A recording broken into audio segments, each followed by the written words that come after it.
이동형 TV 총선기획 박진남매의 다시는 만나지 말자. 네, 시작하겠습니다. 아유, 네. 네, 4회입니다 벌써. 4회입니다. 네, 오늘 출연자는 이재명 대 박원순 이렇게 써 있어가지고 저는 두 분이 나오시는 줄 알았는데 두 분이 왜 나오시지? 아바타라고 보면 됩니다. 두 분 아바타입니다. 네, 그렇습니다. 예. 경기 용인시 갑 선거에 도전한 이화영 예비후보 그리고 강원 정치 1번 춘천에 출마한 허영 예비후보입니다. 안녕하세요. 반갑습니다. 네. 춘천이 강원도 정치 1번지군요. 갖다 붙이는 거야 그냥. 갖다 붙이는 건데 강릉 2번지고요. 지금까지 봅시다. 영도, 여주 양평, 안동 정말 다 험지인데 오늘도 뭐 당연히 험지라고 할 수 있겠지만 그나마 앞에 사람들보다 낫습니다. 당선 가능성이 그나마 제일 높아. 그럼 앞에 나왔던 사람은 뭐가 돼요? 몰라 끝났는데 뭐. 살아 그래. 우리도 할 거 다 했어 이제. 쥐가 갈 길이지 우리가 갈 길이야 그게. 그래서 우리는 이 두 분들한테 오늘 잘 보여야 됩니다. 이분들은 뭐 거의 반 배지 달았다고 하는데요. 저희가 지금까지 나오셨던 저 분들은 왕년에 한번 달아봤어요. 네, 원래 전직 의원이시고. 네, 그럼 우리 이동형 TV 청취자분들 또 지금 많이 1,500명 가까이 들어오셨으니까 인사 말씀 한번 해주시죠. 제가 먼저 할까요? 네. 예, 반갑습니다. 저는 이번에 그 경기도 용인시 갑 처인구에 출마하는 이화영 후보입니다. 직전까지 경기도에서 부지사로 일을 하다가 이번에 뜻한 바 있어서 처인에 출마하게 됐습니다. 제가 경기도에서 일할 때 반도체 클러스터 조성 지원 단장을 맡아서 SK 하이닉스의 우리 용인 처인 투자를 이끌었습니다. 좋았어. 계속하세요. 그래서 제가 이 SK 하이닉스 용인 투자를 계기로 우리 상대적으로 미개발된 저개발된 처인구를 판교처럼 멋진 새로운 도시로 만들어내려고 각오를 하고 이렇게 출마하게 됐습니다. 열심히 하겠습니다. 네. 자, 우리 허영 예비 후보님도 인사해 주시죠. 네, 안녕하십니까. 한국 정치사에 뜻밖의 발견이 되고 싶은 남자. 그리고 춘천의 진통제, 진태통제. 강원도의 정치 1번지 춘천 더불어민주당 국회의원 예비후보 허영이라고 합니다. 반갑습니다. 아유, 반갑습니다. 너무 활기차입니다. 그렇습니다. 우리 시청자분들이 굉장히 열띤 댓글을 올려주고 계셔가지고 보니까 다 금태섭 김남국 얘기밖에 안 하고 계세요. 너무하십니다. 이 두 분한테 관심 좀 가져주십시오. 여기에 집중해 주세요. 집중해 주시고 그 현역이 지금 춘천에 김진태지 않습니까? 네. 컷오프 될 가능성이 있을 것 같아서 또 하는 집 봤을 때는 그죠? 네, 뭐 지금 미래통합당 공천 기준에 다 불합격 처리가 될 수 있는 그런 기준들을 가지고 있습니다. 근데 김진태가 나오면 묻고 싶어요. 네. 김진태가 나오는 게 좋아요, 안 나오는 게 좋아요? 나오는 게 좋습니다. 지금 맞죠? 이를 언급을 나와라. 왜냐면 4년 전에 김진태한테 졌어. 근데 굉장히 아깝게 졌어요. 예, 뭐 한 4.6% 정도였는데. 그럼 40% 넘게 받으셨네요? 예, 그렇습니다. 그때 개표도 뒤쪽 왔다 갔다 걸로 제가 왔다 기억하는데요. 갔다 하다가 새벽 2시에. 진태는 지금 진태 양난이라고 지금 어떤 분께서 김진태 컷오프 네, 그럼 어떻게 요즘 지역 분위기 괜찮다고 자신이 있으신가 봐요? 분위기 텃밭 뭐 민심 어떻습니까? 궁금해요. 춘천이 근데 굉장히 70년 동안 한 번도 민주당이 돼보지 못한 곳입니다. 그 정도입니까? 네, 그렇습니다. 그렇게 보수적인 동네이긴 하지만 저도 몰랐네요. 10년 전서부터 이게 상전벽해하고 있습니다. 그래서 그때 이제 이광재 지사가 처음 도시사가 된 이후에 이제 최문순 지사가 이제 3선을 내리고 많이 이겼죠. 지금은 모든 지역에서 의회가 다수 당을 차지하고 있고 약간 느낌에 영서 영동을 가르면 영동은 좀 보수적이면 영서 지역은 조금 진보적인 느낌이 있었거든요. 그게 아니라 영서 영동 그다음에 원주 중간에 있는데 원주가 약간 진보적이었습니다. 그리고 영서와 영동은 굉장히 보수적이다. 저도 사실 강원도입니다. 동해잖아요. 동해입니다. 안 끼어들어도 되는데 이게 국회의원 한번 해본 사람 달라. 요 타이밍에 들어와야 된다. 해보셨으니까 저한테 기회를 좀 많이 하세요. 그걸 아세요. 예, 자, 근데 이화영 후보는 뭐 이재명의 남자, 뭐 또 이해찬 사람 이런 얘기 있었잖아요. 그럼 뭐 공천 받는 건 어렵지 않죠? 전혀 그렇지 않습니다. 그래요? 도리어 좀 역차별. 불이. 그렇죠.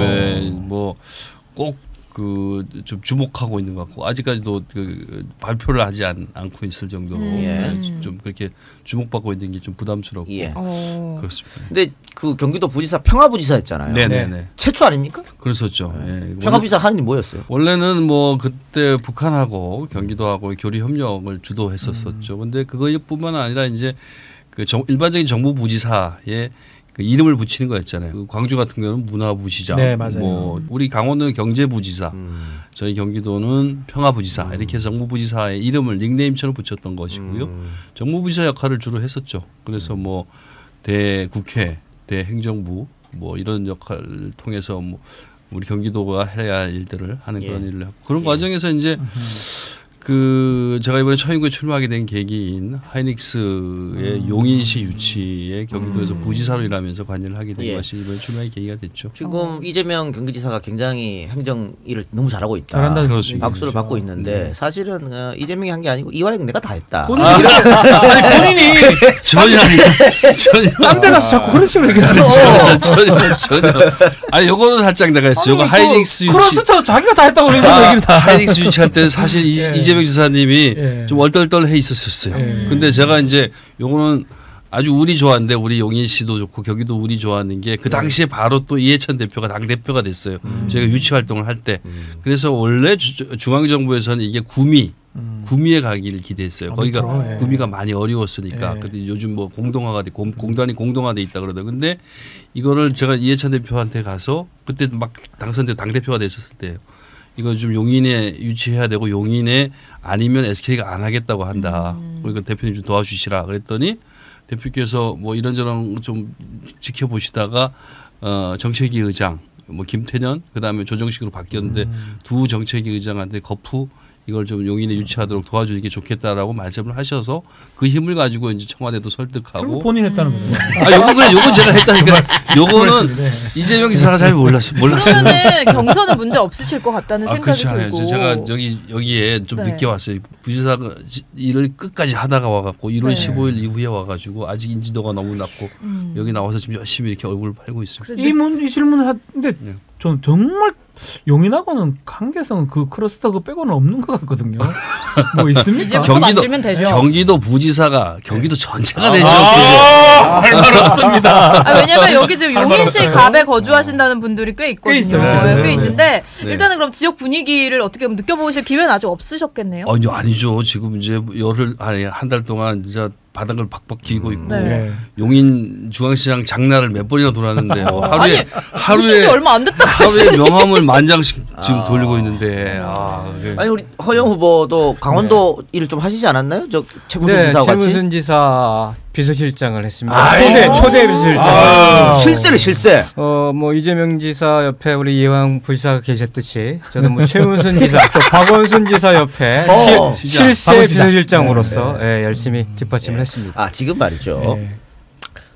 대권으로 가는 남자들 있지 않습니까? 뭐 박원순, 뭐 이재명, 뭐 김부겸, 뭐 이런 분들. 특히 이제 박원순, 이재명 같은 경우에는 이 여의도 출신이 아니기 때문에 자기 사람들을 여의도에 많이 넣어야 됩니다. 그렇죠. 그건 뭐 어쩔 수 없죠. 그래서 두 분도 상당히 이제 심적 지지. 다른 지지는 선거법에 못하고 심적으로 아마 두 분한테 지지를 상당히 받지 않을까. 일주일에 한 번씩은 꼭 전화를 주시고 계세요. 저는 전화 전혀 없어요. 근데 약간 저는 우리 이재명 지사님의 이 캠프에 좀 맏형 같아요. 맏형. 제가 좀 젊어 보이는데도 불구하고 이제 갓 60이 막 돼가는 62년생이거든요. 그래서 굉장히 그 이재명 지사님이 정말 정성껏 도와주신다는 느낌이 많이 있어요. 맏형이라고 동생들 신경 쓰지 마시고 본인 선거나 그냥 잘하세요. 알겠습니다. 지금 뭐 남 신경 쓸 일이 아니에요. 왜냐면 보지 마시고. 우리 방송의 특징이 뭐 현역 민주당 의원 안 부릅니다. 그러니까 다들 이제 상대가 갖고 있는 지역 분들을 모시는데 이번에도 마찬가지입니다. 김진태고 또 여기는 정찬민이라고 이제 전 용인 시장이어서 좀 상당히 강하죠. 어쨌든 이 바닥 자체가 그 좋은 밭은 아니다. 그렇게 볼 수 있잖아요. 근데 아까 뭐 요즘은 좀 보수적인 동네지만 요즘 좀 괜찮지 않겠느냐. 어떻습니까? 춘천.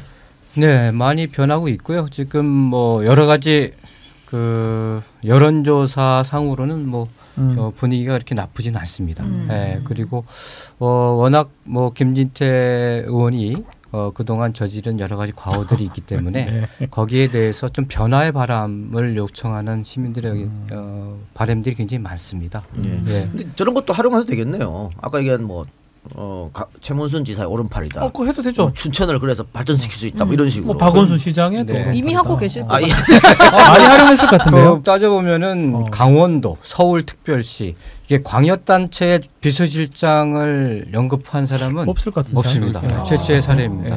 강원도의 영광입니다. 뭐 행정과 정치를 뭐 두루 경험했다고 하는데 이것을 잘 우리 춘천을 위해서 쓸 생각을 가지고 있습니다. 굉장히 조용하게 자기 자랑 하시는 예. 스타일이시죠. 진짜 조곤조곤 다 해요. 다. 하나도 안 빼먹고. 네, 대놓고 하시는 스타일이시고 은근히 하시는 스타일이시고. 네, 재밌습니다. 자, 그럼 우리 본격적 인물 탐구. 네. 허영 후보부터 가볼까요? 우리? 네. 허영 후보님. 허영 후보님. 1970년 3월 29일생입니다. 네. 양구 허시상의 둘째 아들로 출생을 했다는데 유명한 데입니까 허시상에? 양구에서는 모르면 진짜 간첩입니다. 네. 그러면 좀 있는 집 자식으로 금수저로 약간 성장하셨겠어요? 구멍가게 아들로서 뭐 제가 봤을 때는 그 금수저 같은 외모는 아니시거든요. 금수저 같은 외모인데. 전통적인 강원도 감자 스타일입니다. 감자 같으세요. 감자 같으세요. 뭡니까? 자, 양구초, 양구중, 강원고등학교, 고려대학교, 사회학과. 와, 그러면 정말 공부를 진짜 잘하셨나 봐요. 열심히 했습니다. 열심히. 노력형입니다. 양구에서 고대 가서 프랭카드는 걸어야지. 걸렸습니다. 그 촌에서. 그럼 걸어야지. 양구는요. 저도 그 군대 때문에 가면 완전 시골이에요. 군인만 있어. 군인만. 강원고등학교 여기 좀 공부 잘하는 애들 가는데 아니에요? 그러니까 춘천에 있는 고등학교인데요. 그래서 춘천은 춘천고등학교는 춘천의 제일 좋은 학교라고 그러고 또 강원도에서 제일 좋은 고등학교는 강원고등학교. 그런 식으로 말하면 안 돼요. 강릉 거고. 그렇다고 하는데 그래서 강원고등학교를 나왔습니다. 춘천고예요. 그러네요. 춘천고인데 춘천고? 둘러서 얘기하는 거예요. 자, 고대 총학생회장 출신이고 전대협 활동의 마지막 기수입니다. 그러나 임기 도중에 구속이 됐어요. 7개월간 수용 생활했고 서울구치소에서 수감을 했죠. 몇 번이죠 그때 번호? 83번이요. 기억을 하고 계시군요. 92년 12월 24일 대통령 특사로 나오셨습니다. 노태우 특사네. 노태우가 좋아했었나 봐요. 그때 이제 노태우에서 김영삼 대통령 문민정부로 넘어가는 시점이었어요. 직전에. 그래서 문민정부 탄생기념 그 크리스마스 특사로 나왔습니다. 그러고 나서 이제 1997년 초에 벤처기업을 창업을 하셨다고요? 뜬금없는데요. 와. 근데 잘 됐나 봐요. 한때 직원이 80명이었다고. 네, 그러니까 그때 이제 96년 7년 처음으로 우리나라에 인터넷이 들어올 시기였어요. 맞습니다. 그러고 나서 이제 2000년서부터 2002년까지 벤처 붐이 굉장히 많이 일었었다. 다 기억이 나요. 그래서 이제 처음으로 이 인터넷 관련된 벤처 회사를 차렸습니다. 그럼 이게 돈을 벌었겠네 그때. 아니 보니까 호주에 그때는 보기 어려웠어요. 아 그래요? 아니요, 근데 호주의 벤처 캐피털에서 600억에 인수하겠다는 제의까지. 팔아야지 그럼. 팔았어야지. 왜 안 파셨어요? 더 큰 꿈을. 아니 파셨으면 여기 안 계실 것 같아. 뭐 팔았으면 김병관처럼 국회의원 할 건데. 아유. 민족 자본을 어떻게 외국에 자본에 팔 수가 있겠습니다. 옳습니다. 좀 더 키워보자. 제가 보니까 이렇게 말한 거 보니까 벤처 거품으로 회사가 박살났구만. 맞아요? 네. 맞군요. 근데 그때 당시에 놀라실 거예요. 아마 제가 이제 뭐 임원이긴 했지만은 그때 대표를 하신 분이 시사평론가로 유명한 최영일 대표입니다. 같이 했어요 최영일 형이랑? 네네. 그 형 망하고 엄청 힘들어했거든. 그거 망하고 이혼하고 엄청 힘들어했어요. 그 형도 구속됐어. 그때 그냥 호주에 넘겼으면. 그 형도 구속됐어요. 진짜 모든 것을 다 책임지고 끝까지 많이 고생을 많이 하셨죠. 근데 요즘에도 그 구속 꼴랑 일주일 됐는데 방송 나오다 구속 얘기 나오잖아요. 정말 10년 산 것처럼 얘기해요. 제가 너무 죄송스럽습니다.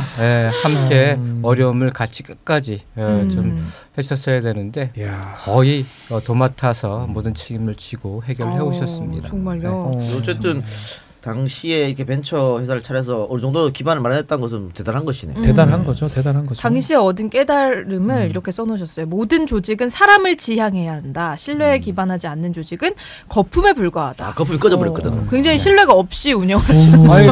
아니 그게 아니라 이제 네. 80명 정도 되니까. 근데 이제 체불임금 같은 것이 생기지 않습니까? 그런데 체불임금 생기면 바로 그냥 노동위원회 제소하지 않습니까? 그렇죠. 그런데 그 80명의 인원들이 사람에 대한 신뢰를 가지고 제소보다는 좀 기다려주고 같이 해결하고 그렇게 했었던 것 같아요. 그때 그래서 이제 사람이 중요하다는 자, 것을. 박지희 씨, 미르미디어에서 체불임금이 났다고 어떻게 합니까? 신고하죠. 이동현 바로 노동 잘했어요. 신고합니다. 10분이라도 늦어지면 구속시킵니다. 그렇습니다. 노동청에 전화합니다. 자, 새로운 도전을 위해서 유학을 준비하던 중에 당시 이인영 선배 손에 이끌려서 간 곳이 열린 우리당 원내대표였죠. 김근태 의원을 만났습니다. 이때 정치를 입문하게 되신 건가요? 네. 와, 이인영 선배가 있어야 할 곳을 찾지 못하는 사람이 제일 바보다 하면서 또 김금태 의원이 그 당시에 고마워 고생 좀 해주게. 근데 이것만 보면 맞아요? 강압에 못 이겨서 시작하신 느낌. 어때요? 지금은 후회하지 않습니까? 후회 많이 하죠. 그래도 제가 존경하는 김근태 회장님 그리고 이인영 선배로부터 정치를 배워서 나름대로 정치를 참 잘 배웠다 생각을 하고 있고요. 그때 입문하지 않았으면 오늘의 허영이 뭐 없었을 게죠. 그리고 제가 사실상 뭐 서울에서 정치를 하면 서울에서 할 수도 있었는데 그때 2007년도에 이제 김근태 회장님 돌아가시기 전에 유지를 좀 남기셨어요. 서울에서 하면은 조금 쉽게 정치를 해나갈 수 있겠지만 허영 같은 사람이 이제 춘천 같은 보수의 땅에 가서 한 10년 정도 열심히 하다 보면 정치 발전에 기여를 할 기회가 올 것이다. 이런 좀 말씀을 듣고 2007년 말에 짐을 싸서 춘천으로. 자, 딱 이제 딱 10년 했으니까 이젠 딱 할 때 됐다. 이번에 집은 하지 마세요. 딴 일에 이제 그렇습니다. 이번에 좀 그러니까 그런 사직생 각오로 다시 벤처예요. 떨어지면. 네, 어쨌든 그래서 2003년 11월에 정치 입문을 그렇게 시작을 하시고 김근태, 신계륜, 이기우 국회의원의 보좌관을 또 지내셨습니다. 인재근 의원이 이제 이런 말을 했었어요. 허영은 김근태의 정치적 아들이다. 그리고 박원순 시장은 허영은 박원순의 사람. 또 누구 사람이에요? 지금 박원순 시장은 다 만나면 다 내 사람이야 이렇게 하고 있어. 저 내 사람이에요. 다 내 사람이에요. 박 시장은 나도 자기 사람인 줄 알고 있어요. 저도 자기 사람인 줄 알아요. 저는 아니라 그래요. 확실히 아닙니다. 그건 아닙니다. 확실히 아니라고. 최문순 도지사도 그렇게 최문순의 남자다. 허영은 최문순 남자다. 뭐 좀 다리 하나씩 다 걸쳐놨다. 그런 것보다는 문어다리 수준으로 저를 인정해주고 저를 잘 활용해 주신 분께 최선을 다해서 의리를 지켜가면서 열심히 뒷받침하는 스타일이라 이렇게 말씀드릴 수 있겠습니다. 근데 지난 총선에 김진태와 붙어서 아쉬워. 45.94 상당한 표차를 이렇게 좋은 성적이 날 거라고 예상했었습니까? 사실상 예상을 전혀 못했습니다. 거의 4% 안쪽이네요. 선거 투표 일주일 남겨놓고 모 방송사에서 이제 여론조사 발표를 했는데 마지막 여론조사 제가 23% 지는 여론조사를 발표를 했어요. 그러다 보니까 이거 해보나마한 게임이다 하고 어르신들은 그때 일본은 저쪽이었으니까 일본 찍자 하고 우리 지지층들은 이제 투표장에 잘 안 갔던 거죠. 이게 이런 패착이 여기뿐만 아니고 여러 군데 있었어요. 그렇습니다. 그러니까 그때 포기하지 말고 조금만 더 했으면 다 되는 거였거든. 근데 여론조사상 이렇게 차이가 나니까. 근데 이제 한 선거 일주일 남겨놓고 TV 토론 한 3번 정도 하다 보니까 이제 허영이라는 사람을 잘 모르다가 TV 토론 과정에서 그래도 이렇게 많이 밀리지는 않고 어느 정도 선방하네 이런 게 좀 뜨다 보니까 좀 새로운 바람들이 일어났었던 것 같습니다. 이번에는 꼭 되지 않을까.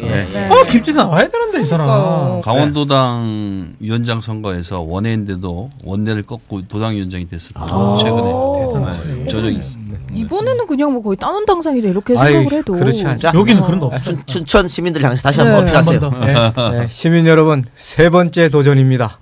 지난 12년간 정말 춘천 시민들의 변화 바람 그 느낌 마음 깊숙이 가지고 있습니다. 반드시 그 바람에 기대하는 그런 춘천의 뜻밖의 발견 춘천의 새로운 정치 아이콘 허영이 되도록 하겠습니다. 믿어주십시오. 예. 자 어느덧 실시간 시청자가 한 4천 분 네, 됐고. 그렇습니다. 지금 와 슈퍼챗도 많이 보내주시고 돈을 많이 보내주세요. 감사해요. 아유, 너무 고맙습니다. 네, 그렇다고 두 분한테 드리는 거예요? 저희한테 준다고요.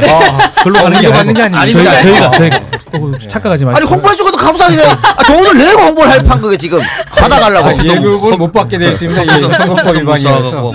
그래 알겠습니다. 자 그러면은 이제 우리 이화영 후보 소개하기 전에 네, 우리 이화영 후보님께서 광고 듣고 갑시다. 돈 벌어야 돼. 계속 기다리고 계시는데 저희가 미안합니다. 광고 듣고 미안합니다. 바로 네. 시간 많이 들겠습니다.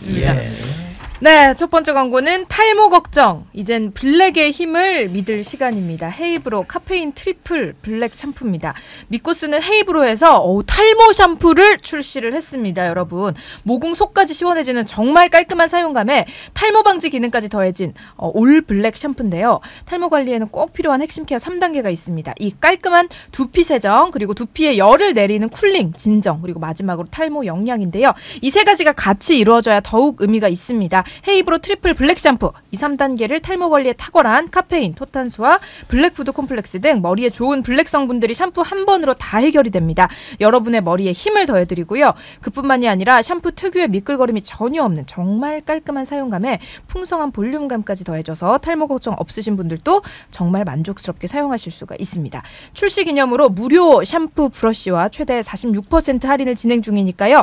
정말 새로운 탈모 샴푸를 만나보시려면 지금 검색창에서 헤이브로 검색하시기 바랍니다. 허영 후보 지금 적고 있습니다. 허영 후보가 적고 있어요. 저한테 필요한 겁니다. 네, 보니까는 아주 불안하시거든요. 약간 머리가. 약간 느낌이 옵니다. 네. 저도 이거 좀 사용했어요. 아, 그래요? 전 탈모는 아닌데 머리 나는 느낌입니다. 가발이잖아요. 가발이에요. 저 가발이에요. 가발. 예, 일단 가발인데. 허영 후보 가실 때 하나 가져가십시오. 가져가요. 그래, 괜찮습니다. 저 드릴까요? 근데 이 바로. 광고가 많이 붙은 것 같습니다. 예. 그래. 시원합니다. 예. 네, 그렇습니다, 여러분. 헤이브로의 이제 로션도 너무너무 유명하지만 샴푸 이번에 탈모인들을 위한 샴푸 새로 나왔으니까 여러분들 한번 사용해 보시길 네. 바랄게요. 네. 자, 그리고 두 번째 두 광고는 번째 광고는요. 영한네이처의 술겜입니다. 마카 산삼으로 유명한 영한네이처에서 만들어서 몸에 좋은 마카 뿌리 분말이 들어가 있습니다. 그 외에도 오리나무, 황기, 메가, 또 순수 천연 재료로만 만들어서 화학 성분은 없습니다. 좋은 재료에 정성을 담아 만든 술겜. 여러분의 술자리를 끝까지 지켜드리겠습니다. 즐거운 술자리 후 숙취 없는 상쾌한 아침을 위해서 음주 하나 드시고 다음 날에 또 하나 드시면 됩니다. 알갱이가 너무 많아서 힘드신 분들은 씹어 드셔도 되고요. 또 치아가 단단한 사람만 좀 씹어 드십시오. 치아가 약한 사람은 절대 씹어 드시지 마세요. 검색창에서 영한네이처 혹은 EJ몰에서 또 검색하거나 고객센터 전화 031-323-2559 전화 주문도 가능합니다. 예, 우리 이화영 부지사는 잘 하시게 네. 좋아하시죠? 감사합니다. 네. 드리겠습니다. 물을 술 드시기 감사합니다. 전에 드시고 아이, 술 고맙습니다. 먹으면은 이게 좀 네. 약간 거의 매일 안 드시잖아요. 취해요. 맞죠? 네. 거의 매일 드시죠? 네. 얼굴이 술상이에요. 그 술상인데 술상이에요, 얼굴이. 요즘 좀 자제하고 있습니다. 부지사께서 네. 나한테 몇 번 자기가 술을 사겠다. 한 번도 안 샀습니다. 말만 합니다. 말만. 선거법 때문에 그런 꼭 거예요. 사겠습니다. 네, 이거 꼭 챙겨서 사실은 작가님이 숙취 없이. 바빠서 제가 짬을 내달라고 할 수가 이 작가님은 없었어요. 여자랑만 술 먹거든요. 남자랑 술 안 먹습니다. 말 조심하십시오. 생방송입니다. 자, 마지막 광고 갑시다. 네, 마지막 광고. 세 번째 광고는 방탄 마스크입니다. 먼지가 물에 흡착되는 원리를 마스크에 도입한 이 방탄 마스크는요, 세척 가능한 반영구적인 제품입니다. 강원도 원주와 원주. 영월의 장애인 기업에서 만드는 100% 국산 제품으로 판매 금액의 일부는 장애인 단체에 기부되는 아주 착한 마스크인데요. 이 방탄 마스크 인체에 무해한 실리콘 재질을 이용해서 이렇게 먼지가 새어 들어올 틈이 없습니다, 여러분. 그리고 높은 밀착력에 의해서 숨쉬기가 수월하고 개구부가 있어서 의사소통도 원활합니다. 그 열고 말해보세요. 좋다. 안녕. 네, 열고 말하시면 돼요, 여러분. 네. 네. 그리고 방탄 마스크의 핵심이 교체형 습식 필터인데요. 세균이나 바이러스 등의 문제점은 이온수로 해결을 했다고 합니다. 특히 은으로 된 은이온수라고 하는데 이게 박테리아, 바이러스, 진균류 등을 질식시키는 데 탁월한 효능이 입증이 됐다고 합니다. 합니다. 자, 코로나19 여파로 마스크 가격이 폭등하고 있지만 이 마스크와 필터 55매를 세트 구성해서 29,900원에 판매하고 있습니다. 너무 싸다 이거. 충분히 수출하겠다. 그렇죠. 네이버에서 방탄 마스크 검색하시면 방탄 마스크 스마트 스토어에서 가장 저렴하게 구매가 가능하고요. 앞서 언급한 은이온수도 이 손 세척수로 판매하고 있으니까 여러분들 세균 잡는 데 아주 특효라고 합니다. 많은 관심 부탁드립니다. 싸네요. 여러분들 지금 필요합니다. 필요하고 지금 이 광고가 말입니다. 오늘 점심때는 따끈따끈한 광고입니다. 오늘 바로 넣어달라고. 두 분 나오신다 하니까. 저희 강원도 도계에 그 탄광에 들어가는 광부분들이 저런 걸 써서 그거 응용된 것 같아요. 이게 제가 써보니까 이게 이 정도 되면 거의 방독면 수준입니다. 거의 다 맞아주는 것 같아요. 착용감이 어때요? 좀 답답하지? 안 답답합니다. 괜찮아요. 말도 할 수 있고요. 스위스건! 노래까지 부를 수 있습니다. 노래까지 부를 수 있도록 좋습니다. 여기 파인이라고 써있네요. 막으면 안 돼요. 방탄 마스크 또 그 사회적 기업이고 장애인분들 도와주고 하니까 여러분들. 우리 또 강원도 기업이어서 저도 열심히 홍보하도록 쌉니다. 되게 쌉니다. 제가 살짝 끼어들면 제가 그 경기도 부지사 할 때 사회적 기업 담당이었습니다. 알겠습니다. 너무 깨알로. 진짜. 이재명 도지사님이 사회적 기업 육성을 정말 강조하고 있습니다. 사회적 기업 여러분들 이 방탄 마스크 역시 사회적 기업에서 만들고 있으니까요. 많은 사랑 부탁드리고. 자 이제 말할 기회를 좀 드립시다. 그렇게 말하고 싶어요. 너무 저희가 말씀할 시간을 안 드렸어요. 한번 저희가 프로필을 읊어드리도록 하겠습니다. 자 가시죠. 네. 1963년 12월 11일 강원도 동해에서 출생을 했습니다. 네, 그리고 묵호중학교 그리고 서울 중대부고를 거쳐서 성균관대학교 사회학과를 졸업하셨는데 그러면 중간에 서울로 이사 가신 거예요? 중학교 마치고 서울로 갔습니다. 혼자 유학한 겁니까 아니면 다? 형이 있어서. 서울 중대부고 재학 시절에 쌈짓골의 작가인 김춘복 선생님의 가르침을 받으면서 사회 문제에 눈을 떴다. 네, 그래서 이제 성균관대 사회학과 진학을 했고 대학교 재학 시절에 전두환 정권에 맞서서 반독재 투쟁을 했고 민주화 투쟁에 전면에 나섰다가 세 차례 구속이 됐다. 와, 이런 별 3개. 세 차례나. 아까 한 번 7개월. 자, 3번 몇 년입니까? 저는 합치면 한 3년? 3년. 오래 사셨네. 진정한 빵제비. 빵제비. 네. 1985년에 이제 안양 안산 지역의 공장에 또 취업을 하셔서 노동자들하고 같이 생활을 하면서 노동 문제의 현실을 체감하기도 했다. 노동 문제의 현실을 체감하기 위해 공장에 취업하신 건가요? 위장 취업인 거죠? 그때 같이 손잡고 같이 갔었던 동지이자 동료가 유은혜 교육부장관입니다. 되게 어떻게 지금 한가닥 하시는 분들하고는 차이가 많이 나요. 사실 한가닥 한 사람만 제가 지금 얘기해서 그렇지 그 시절에 정말 많은 저희 친구들이 한가닥 하지 않고 지금 묵묵히 한국 사회의 민주화를 위해서 바닥에서 정말 열심히 살고 있습니다.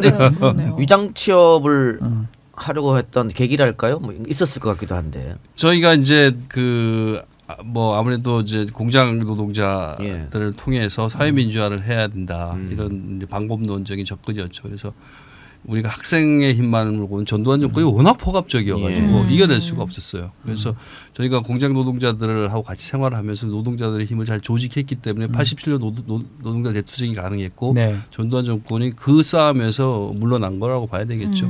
자, 15대 16대 국회에서 이상수 의원 보좌관을 일했고요. 13대 국회입니다. 유명한데요. 이상수, 이해찬, 노무현. 국회 노동이 삼총사 맞죠? 이때 노동관계법들 획기적으로 개선했는데 이때 보좌관 역할을 한 겁니까? 그러니까 이때 이제 아까 지금 조금 전에 저희가 현장 활동했던 거 연장선에서 그때 구속돼서 나와가지고 국회가 만들어졌고 13대 국회 노동위가 처음으로 만들어졌어요. 그래서 노동위에 보좌할 역량들을 노무현, 이해찬, 이상수 이렇게 같이 구성을 했었죠. 그때 이제 노무현 의원실에는 이광재 또 이호철 대단합니다. 이해찬 의원실에 유시민 선배가 있었고 이상수 의원실에 저가 있었고. 그러니까 뭐 다 지금 한가닥 하시는 분들이 그때 다 보좌관 하고 있었네요. 노동위 삼총사 저희들이 정말 열심히 그때 일을 했어요. 지금 가장 보람되는 그 당시에 노동관계법이 전부 악법이었거든요. 그렇죠. 그때는 산재보험법 이런 법 전부 악법인데 그 당시에 그때 다 바뀌었어요. 컴퓨터도 없었고 변호사님들 컴퓨터도 없었고 저희가 그 법안 하나하나 일본법 밤새 번역해가지고 하나 오래 붙이기 하면서 만들었습니다. 존경합니다. 그때 만드는 노동법이 지금까지 되고 있는 거거든요. 네네네. 자, 1993년 노무현 전 대통령의 지방자치 실무연구소에 네. 참여를 해서 연구원으로 전국을 순회해서 지방자치 선거 전략 강의를 했고요. 네. 2002년 노무현 대통령 후보 업무조정국장입니까? 선대위? 네. 그리고 열린우리당 창당 과정에서는 기조실장 맡아서 창당 작업도 했습니다. 그래서 뭐 덕은 한번 봤어요. 17대 총선에서 당선을 합니다. 열린우리당. 그 당시 이상수 의원 지역구죠. 중랑갑인가요? 출마를 해서 당선했고요. 원내 부대표, 외통위의 그때 통일외교 통상입니다. 여당 간사 활동도 했고요. 2006년도에는 노무현 대통령의 대북 메신저로 평양에 다녀오기도 했습니다. 그리고 이제 이재명 지사 취임 후에 한참 있다가 평화부지사로도 임명됐어요. 한참 있다가 한참 12년 있다가 이명박 박근혜 시절에 핍박. 핍박을 할 말이 없네요. 그래서 뭐 수사도 받고 주로 이해찬 대표님하고 그때 동북아평화경제협회라고 해가지고 저희 이제 사단법인을 해갖고 같이 이제 중국에도 많이 가고 대표님하고 뭐 이런저런 그런 중국 친구들도 사귀고 러시아 친구들도 사귀고 그렇게 비즈니스도 좀 하고 그랬었습니다. 와 그러면은 그 중간에 이제 핍박받던 기간을 지나서 지나서 이제 2018년 10월에 10월 4일 그 남북 공동선언 11주년 기념식 참석차 평양을 또 방문을 하셔서 옥류관 경기도 유치, 북한마을 현대화 사업, DMZ 평화공원 조성 등 6개 항에 대해 북측과 합의하는 성과를 직접 거두신 거예요? 그러니까 제가 이제 통일외교 통상위원회로 17대 국회의원 내내 일을 하면서 노무현 대통령이 평양에 좀 왔다 갔다 그래서 왔다 갔다 하면서 북측 친구들하고 많이 사귀었었거든요. 그 중에 한 명이 그 당시에는 아주 실세였는데 김성애라고 통일전선부 정책실장이었고 그 위가 이제 김영철 위원장이어서 평양에 가서 그 사람들을 만났죠. 제가 가니까 굉장히 반가워하더라고요. 반가워해서 만나가지고 경기도에서 평화부지사로 무슨 일을 합니까? 그래가지고 이런 일을 한다. 그럼 경기도하고 일을 좀 해보자. 그래서 잘 합의가 됐죠. 아까 말씀하신 합의가 됐단 말이야. 지금은 그래가지고 그럼 앞으로의 전망은 어떻게 보시나요? 왜냐하면 대북주에 투자했거든요. 지금 목숨이 걸려 있어요. 예, 그러니까 그게 올라야 제가 시집을 갑니다. 저희들 예상으로는 사실은 이 코로나 바이러스가 없었더라면 3월에 남북 관계에 좀 진전이 있었을 거라고 기대를 했었는데 코로나 바이러스가 그 발목을 잡는 거 아닌가 하는 생각이 들고 궁극적으로는 제가 최근에 평양을 가고 또 북측 인사들하고 계속 중국이나 이런 데서 협상을 해본 경험에 의하면 북한이 많이 바뀌었어요. 예전에 그런 그 폐쇄적인 게 아니라 굉장히 그런 그 중국식의 개혁 개방이라고 할까 이런 것들의 기조가 확실하게 있는 나라이기 때문에 조금 더 있으면 아마도 그런 그 교류 협력의 길로 나서지 않을까 그렇게 생각이 듭니다. 예. 네. 그러면 야인 생활 이렇게 야인 생활이라고 합시다. 이렇게 오랫동안 하면서 그 이지사 쪽으로부터 이제 연락이 왔었나요? 그러면 같이 한번 해보자. 어떤? 그렇죠. 이지사 쪽에서 연락이 와서 선거대책위원회도 함께 하고 그렇게 하면서 이제 경기도지사 선거 치르고 제가 선대위원장 했었죠. 그리고 이제 인수위에서도 하고 그리고 이제 부지사로 취임하게 됐고 그렇게 됐습니다. 그게 아니라 나 좀 쏴 좀 이랬다는 얘기가요.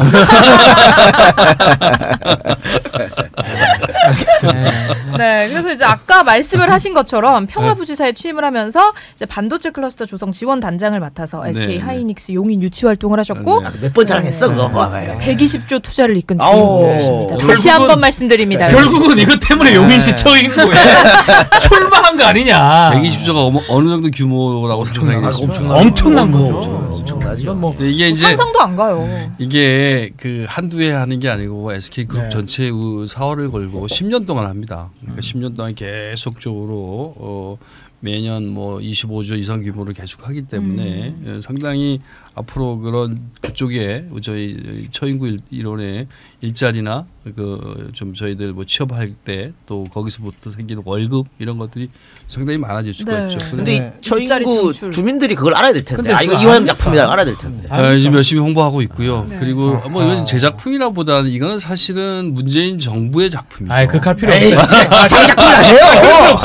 그럴 필요 없다니까. 갑자기 겸손을. 거기 가서 그럴 필요 이게 없다니까요. 문재인 정부의 작품이고 경기도의 작품이고 용인시의 작품이거든요. 참네. 그래서 이런 부분들을 잘 만들어가기 하기 위해서는 우리 더불어민주당 집권 여당에 힘을 실어줘서 이거 잘 마무리해야 된다 이런 인식을 시민들이 많이 갖기. 아, 그래 가서 내가 했다 그래요 그냥. 아니 저는 약간 숟가락만 이렇게 얹었다니까. 저한테 자기가 잘 훔쳐가지더만. 그랬다가 나중에 또 선거 끝나고 또 검찰이 또 선거 위반을 걸지도 몰라. 이거 다 걸려요. 그건 자신 있어요. 괜찮아요. 그래요. 실제 증거가 있기 때문에. 일단 뭐 이해찬의 측근이자 이재명의 파트너다라고 하셨는데 이재명 지사가 이제 민주당의 핵심 지지자들에게는 딱히 그렇게 여의도에는 뭐 인기가 없다라고. 요즘 많이 바뀌었어요. 많이 바뀌었어. 오 그래요? 내 덕이야. 왜? 내가 애들 다 퇴치시켰어. 좀 배우세요. 내 덕이라고 하면. 그렇게 잘난 척 해야 됩니다. 저 덕도 좀 있습니다. 경선 자신 있으시고요. 만만치는 않아요. 경선 자신 있는 게 아니라 열심히 해야 돼요. 뭐 근데 이재명 대 박원순인데 박원순 쪽이 약간 좀 덜 다뤄지는 것 같아요. 가만히 있어봐요. 오늘 참나. 가만히 요 갔다 바로 또 넘어갈 거예요. 예. 그럼 용인시 갑 역대 선거만 짚어보고 박원순으로 넘어가도 될까요? 네. 네. 처인구가 대체로 이제 보수적 색깔이 짙다. 저도 이것만 살았지만 만만치가 않습니다. 16대는 당시 민주당이 당선이 됐습니다.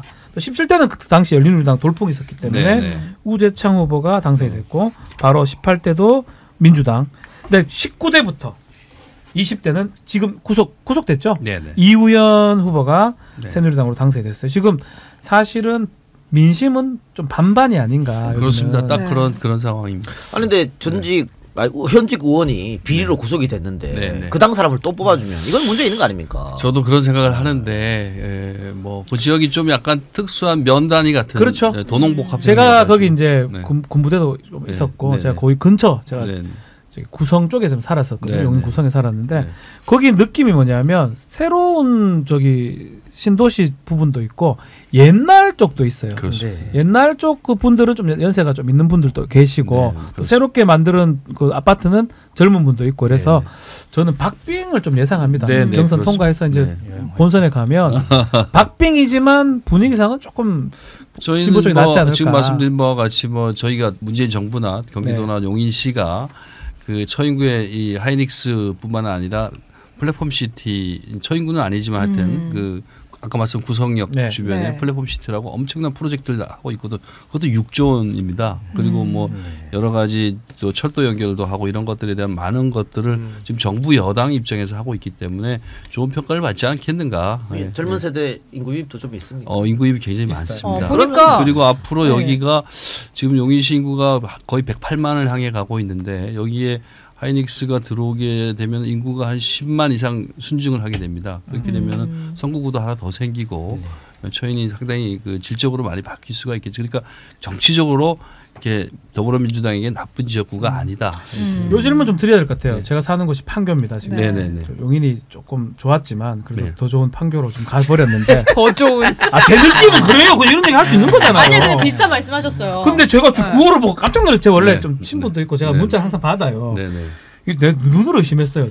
처인을 판교처럼 이렇게. 그럼 용인 분들이 그걸 좋아할 수 있나 싶기도 하고요. 아니 판교가 뭐라고 해야 될까요? 4차 산업, 새로운 어떤 한국 사회의 미래의 제조업, 또 스타트업 기업 이런 뭐 AI 이런 것들에 상당히 집대성된 도시 인식이 있고 또 그만큼 또 주거 환경도 쾌적하고 좋습니다. 교통도 편리하고 이런 점이 있기 때문에 우리 처인도 그렇게 만들어 간다는 건데 제 생각엔 처인이 판교보다 훨씬 더 좋아질 것 같습니다.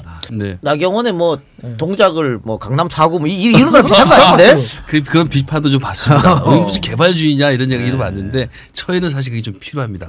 하는 김에 처인을 강남으로 하죠. 그건 싫어요. 그건 싫어요. 그건 하지 않고 아주 싫고. 근데 이번 부동산 대책에서 사실 수용성 대책이라고 해서 뭔가 좀 억제하는 그런 대책이잖아요. 근데 어떻게 판교처럼 만들 수 있을까요?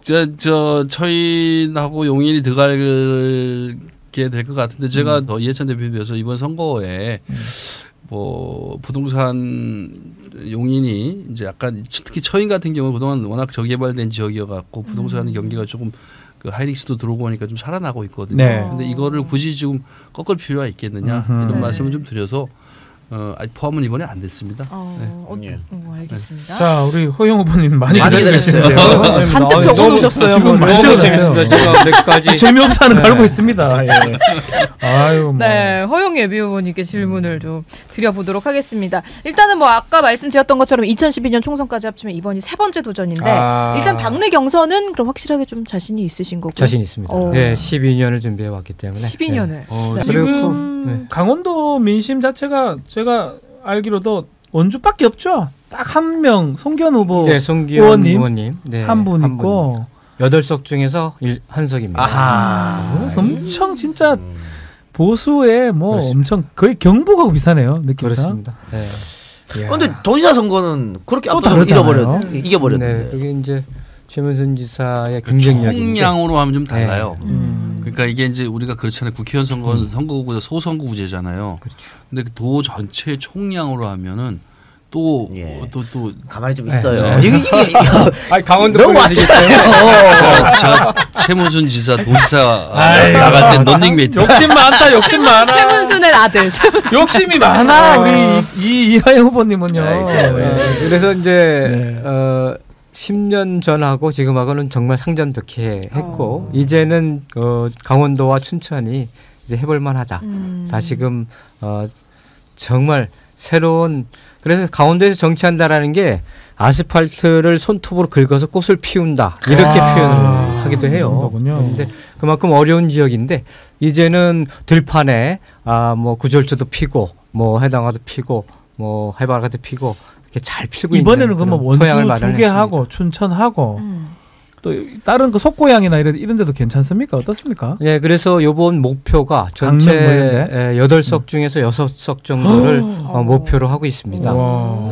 그런데 지금 이제 춘천이 분구가 지금 예정되어 있는데 그렇게 되면 전체 강원도가 이제 9석으로 늘어날 가능성이 좀 있고 그렇습니다. 분구가 되면 우리 후보님 입장에서는 유리합니까? 어떻습니까? 많이 유리하죠. 네. 왜냐하면은 전체적으로 보면은 춘천도 이제 전체 28만 명인데 예전에 춘천시하고 춘성군이라고 하는 군 지역이 통합된 도농복합지구입니다.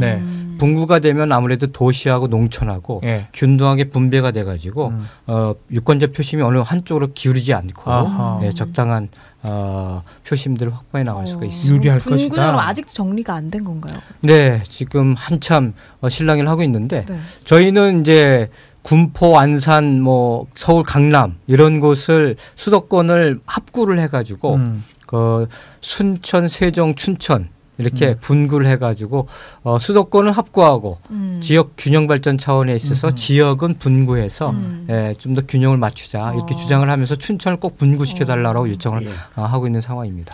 지금 선대위원장이 이광재 전 의원인데 그 이광재 전 의원이 출마하는 게 낫다고 보십니까? 원주 정도로 출마합니까? 어떻습니까?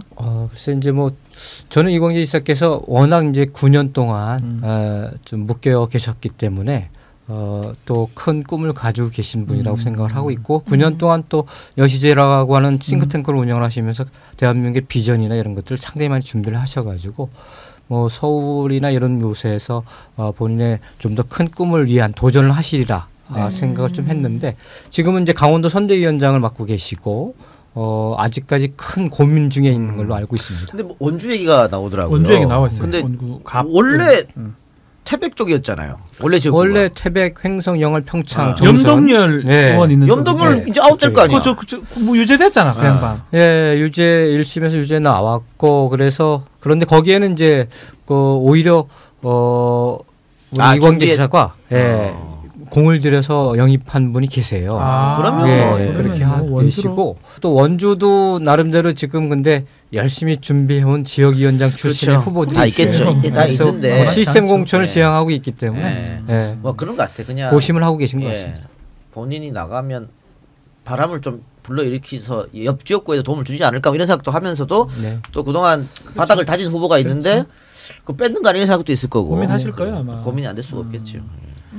그렇습니다. 순천 지역 현안을 그럼 잠깐 짚어보면 레고랜드 수년째 진척이 되지 이거는 뭐 어쩝니까 이거 소송까지 붙었던데.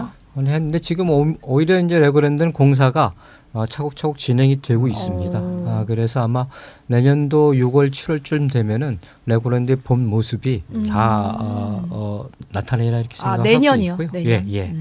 그렇게 잘 진행되고 있다는 말씀을 좀 드리고 계속 지연되는 건 뭐 최문순 탓입니까? 최문순 지사가 그게 아니라 이제 그쪽이 중도라고 해서 오랜 거기에 이제 신석기부터 청동기 철기 시대까지 오래된 유물들이 켜켜이 쌓여 있는 문화재 발굴지. 그럼 공사가 안 되지. 네. 중단.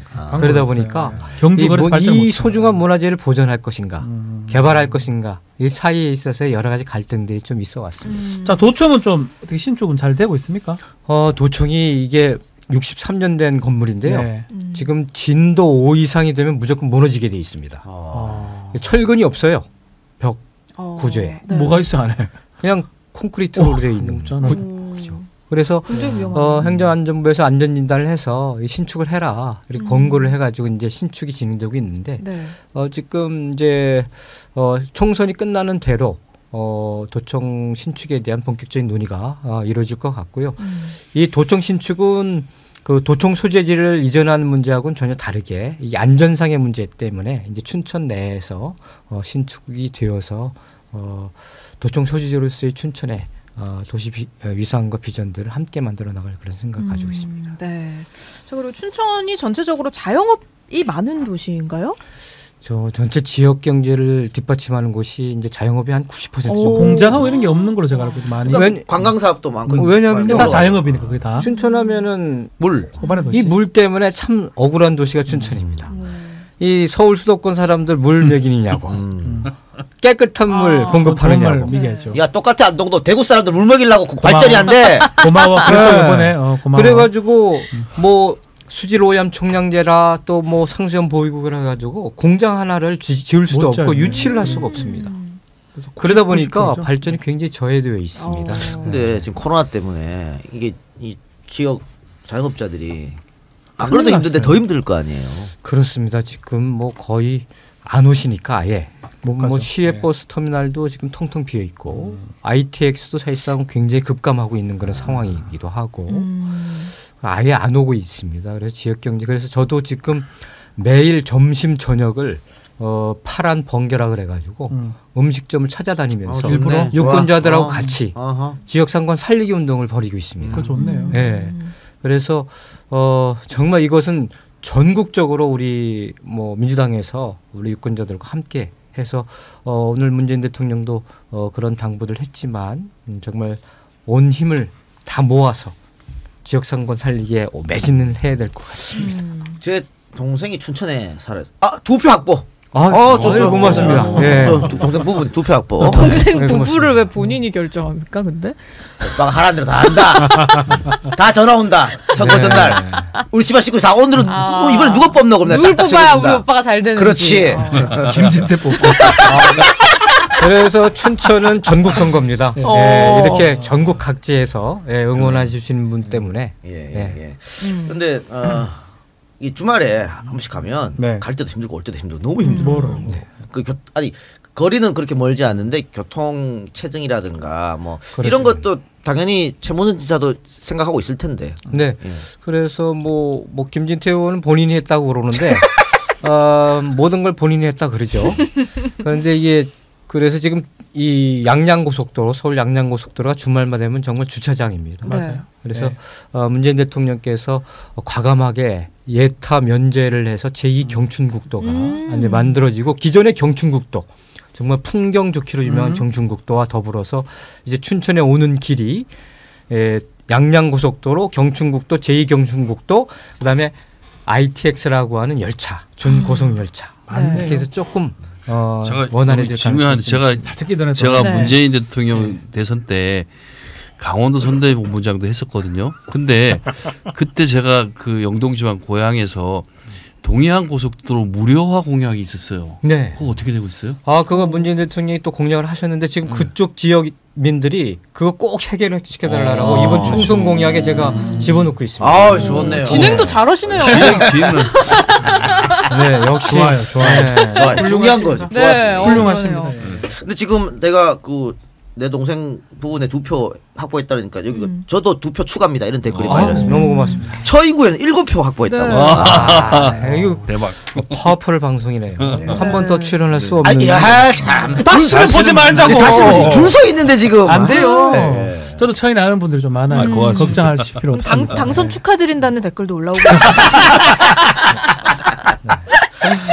그래요. 네. 자, 그리고 이제 그 처인은 사실은 뭐 관광하러 갈 곳은 아니니까 그렇죠? 요즘 호반의 도시 춘천 좀 잘 모르는 우리 저 수도권이나 다른 쪽에서 그 뭐 춘천 댐이나 뭐 소양강 댐이나 뭐 이런 거 말고 잘 모르는 곳 혹은 알려지지 않은 맛집 있으면 볼거리 먹거리. 뭐 볼거리 먹거리를 일차적으로 볼거리 먹거리 왜 춘천에 생겼냐면 춘천은 아까 이제 호반의 도시라고 얘기했는데 호수 때문에 그렇습니다. 의암호, 서양호, 춘천호 3개의 호수로 둘러싸여 있습니다. 근데 이 호수가 억울한 호수예요. 아까 말씀드린 이 물에 대한 규제 때문에. 근데 제가 순천만이 국가정원 1호라는 거 아시죠? 순천만 갈대숲. 그다음에 울산 태화강이 국가정원 2호입니다. 국가가 투자해서 만든 정원입니다. 그래서 춘천을 호수를 테마로 한 국가정원 3호로 만들려고 저는 생각을 하고 있습니다. 지금도 볼만한데요. 지금도 볼만한데. 근데 더 아름다워지겠네요. 호수에 접근할 수가 없어요. 이 물 규제 때문에. 친수 공간을 더욱더 확대해가지고 정말 춘천 오면은 볼거리, 즐길거리, 먹거리를 호수를 중심으로 해서 잔뜩 느끼실 수 있게끔 만들려고 하고요. 춘천 오시면 꼭 구경해야 될 곳이 바로 그 호수입니다. 호수. 그리고 그 호수를 기반으로 해서 닭갈비, 막국수. 공지천 예전에 공지천. 공지천 뭐였지? 그 거기가 원래 카페? 연애. 이 사랑을 불태우는 곳인데 불륜족들도 많이 간다고. 그렇지 않고요. 뭐 미사리에 갖다 춘천은 사랑과 낭만의 도시입니다. 사랑이 아닙니다. 불륜도 사랑이에요. 아까 우리 뭐 저는 용납할 수 없습니다. 처인에 그 관광이 없다고. 처인에 사실 관광 최고의 관광이에요. 저 질문 드리고 싶은 게 있는데. 에버랜드 있죠. 민속촌. 아니 아까 옥류관 얘기하셨잖아요. 옥류관 유치했다고. 지금 영업을 하시는? 하려고 했지. 지금 안 되시고. 아니 그 옥류관 있으면 지금 박 터지겠죠. 그러니까요. 내가 몰랐지. 만약 입점이 되면은 어디에 생기나요? 옥류관을 경기도에 이제 한 곳에 하려고 해서 북에서도 참관도 왔었죠. 와가지고 이제 입지도 보고 아주 좋다고 그래가지고 이제 기업도 선정하려고 준비를 하다가 상황이 좀 나빠졌어요. 그래서 옥류관을 북에서 할 때 얘기를 들어보니까 자기들이 무슨 이렇게 조그만 점포를 내는 게 아니라 평양 혹시 가보셨어요? 아니요. 평양에 가면 대동강가에 큰 옥류관이 있잖아요. 똑같은 규모로 진짜 만들려고. 똑같은 규모로 짓고. 경기도에 할 데가 있나? 많죠. 경기도 처인구에도 많고요. 근데 그게 선거 전에 4월 총선 전에 생긴다라고 하면은 좀 분위기가 확 탄력받을 수도 있을 것 같아요. 지금 남북 관계가 이렇게 기대하기는 전혀 힘든가요 지금? 아니죠. 그렇지 않고 이런 옥류관을 포함해서 뭐 우리가 요즘 잘 알고 있는 대동강 맥주 이런 것들도 북측에서는 남쪽 기업하고 그 합작해서 많이 좀 해보자고 얘기를 많이 하고 있어요. 그래서 그런 것들은 조그만 남북 관계가 좋아지면 바로 실현될 수 있는 그런 것들이라고 생각해요. 허영 후보는 어떻게 평양 가서 먹어봤습니까? 저는 평양은 못 갔고 개성과 저쪽 고성, 북고성은 좀 가봤는데요. 됐어요 그러면. 냉면 진짜 물어보려고 얼마나 맛있는지. 안 가셨어요? 아유 못 가봤죠. 진짜요? 많이 먹어봤죠. 맛있나요? 어떤가요? 저는 이제 평양을 비교적 여러 차례 갔기 때문에 여러 차례 갔는데 단체로 가면 막 우리 지난번 14대처럼 단체로 가면 단체 손님 치르면 아무래도 좀 음식이 한꺼번에 나오잖아요. 그때 가면 같이 가서 맛본 분들이 뭐 별로 아니네 이런 얘기를 해요. 근데 따로 가면 저희들이 약간 이제 북측에 그 초대를 받아서 따로 한 2-3명 그럴 때 나오는 냉면은 정말 맛있습니다. 정말 맛있군요. 네, 물냉면, 비빔냉면 뭐 이런 여러 가지 비빔도 냉면, 있어요. 빈대떡 거기에다가 평양 소주. 네. 금강산 옥류관이 진짜 맛있습니다. 그거는 약간 떨어져. 거기가 약간 떨어진다는 왜냐하면은 금강산이 강원도 소재에 있지 않습니까? 그렇네요. 고성이 북고성이 있고 강원도가 유일한 분단도이기도 하고 그래서 아마 이제 제 고향 양구가 춘천과 더불어 가지고 이제 아까 이제 춘천 현안 말씀을 좀 드렸는데 동서고속철이 생깁니다. 춘천에서 속초까지 25분이면 달려갑니다. 그 중간에 양구에서 내금강까지 신금강선을 이제 만들고자 하는 공약을 걸었습니다. 그러면 이제 춘천 거쳐서 양구 거쳐서 금강산까지 기차 타고 가는 날이에요. 기대를 많이 한 시청자님께서 ITX 속도 좀 올려주세요라고 하셨는데 속도 올리는 게 가능해요? 그게 됩니다. 지금 이제 170km까지 돼 있는데 네. 동서고속철이 완공되면 250km까지 연결이 됩니다. 그래서 제가 공약을 GTX B 노선을 경기도하고 해서 이렇게 마석까지 오는데 이미 마석까지 동서고속철이 연결되어 있어 그것을 동서고속철하고 연결하면 250km로 상향됩니다. 허영은 다 계획이 있었어. 그러니까요. 좋았어. 훌륭하십니다. 네. 근데 이 문재인 시계는 어디서 받으신 거예요? 여기도 있네. 오 그러네요. 요 실물 다 까고 다 끼고 있더라. 대통령이 인기 없으면 안 쪘을 텐데 네, 다 참아다닙니다. 네, 네. 알겠습니다. 예. 네. 자 이제 마칠 시간인데 우리 마지막으로 우리 청취자 시청자 분들에게 왜 이화영이어야 하는지 왜 허영이어야 하는지 네. 아까 인사를 이화영 후보부터 하셨죠 이번에 허영 후보부터 네. 하시기 바랍니다. 네. 정치의 품격을 좀 높여보고 싶습니다. 그리고 시민들이 이제 싸우지 말라 그리고 좀 막말하지 말라 망동하지 말라 많이 주문을 하고 계십니다. 세 번째 도전입니다. 그동안 춘천의 국회의원으로 인해서 춘천의 품격도 떨어지고 또 춘천의 자존심도 좀 많이 떨어졌다라고 제가 얘기하는 게 아니라 우리 춘천 시민들이 그렇게 얘기를 하고 있습니다. 그래서 춘천의 국회의원 잘 뽑았다. 자랑스럽다. 춘천 국회의원의 의정활동과 또 여러 가지 정치활동이 정말 속 시원하고 좀 위로받는다. 이런 얘기가 들릴 수 있게끔 그러한 한국 정치사의 뜻밖의 발견이 될 수 있는 그런 정치인이 되고 싶습니다. 잘 해내겠습니다. 춘천은 허영입니다. 부탁드리겠습니다. 자, 여러분. 네. 예, 여러분 그 국회의원 선거입니다. 저는 그 국회의원 출마 선언에서도 밝혔던 것처럼 좀 더 강한 대한민국을 만들어서 일본이 넘보지 않고 또 중국이 넘보지 않고 미국이 넘보지 않는 그런 아주 강한 대한민국을 만들고 싶고요. 그렇게 하기 위해서는 첫 번째로 좀 남과 북이 서로 협력해서 우리나라의 경제 영역도 넓어지고 또 인적 교류도 활발히 이루어지는 그런 시대를 제가 좀 그쪽 전문가이기 때문에 만들어낼 수 있지 않겠나 이런 생각을 하고 있고요.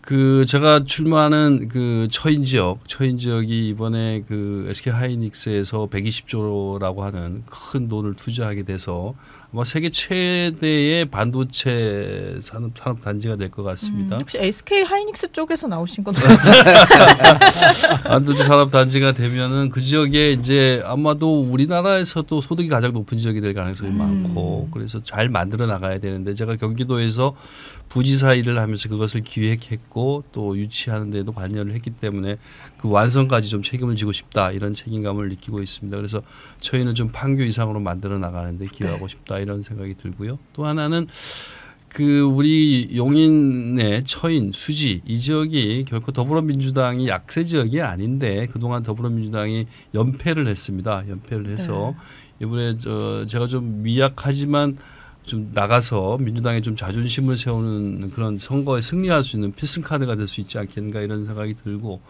제가 또 뭐 제 동료들이 제가 17대 국회의원을 했기 때문에 뭐 5선도 되는 동료들도 있고 해서 중구 신인입니다. 중구 신인이고 국회에서도 오래 일을 했었고 또 경기도에서 일을 했었고 정당에서도 일을 해가지고 제가 앞으로 국회에 진출하면 이런 일을 하기에 좀 유리하지 않은가 남들보다 우리 지금 다른 후보들보다 유리하지 않을까 이런 생각을 해서 좀 처인을 판교처럼 만드는데 제가 좀 쓰임새가 있겠다 이런 생각을 해서 도전을 하게 됐습니다. 열심히 하겠습니다. 네. 우리 시청자 여러분, 네, 주변에 이 두 분 지역구 계시는 분들 좀 홍보 좀 많이 부탁드리고 여기서 다시는 만나지 않도록.